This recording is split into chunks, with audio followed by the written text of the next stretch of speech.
Hi hello అండి నమస్తే. ఈ సండే ఫస్ట్ టైం స్కూటీ మీద విజ్జు నేను బయటికి వెళ్ళాము. ఇప్పుడు స్కూటీ బయటకు తీయలేదండి. ఎంతో సండే చర్చికి వెళ్ళాలి అని మా హస్బెండ్ కూడా లేడు కాబట్టి చర్చికి వెళ్ళాలని ధైర్యం చేసి వెళ్ళాను.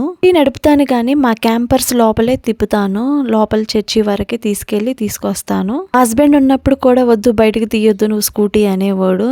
తను కూడా అలా అన్నాడని నేను కూడా బయటికి తీసేదాన్ని కాదు. కానీ ఈ సండే చర్చికి నేను వెళ్తాను, నేనే స్కూటీ తీసుకెళ్తానని చెప్పి తీసుకెళ్లాను. లోపల క్యాంపర్స్ లోపల నుండి బయటికి వెళ్ళినా లోపలికి వచ్చినా మాకు గేటు కాడ కొంచెం రూల్స్ ఉంటాయి అనమాట. ఆ రూల్స్ ప్రకారం వెళ్ళి రావాలి మేము. ఇంటికాడికి వెళ్ళిన తర్వాత అండి ఒకసారి నన్ను అడిగారు, నీకు లైసెన్స్ ఉందా, నీ ఏజ్ ఎంత అని నన్ను అడిగారు.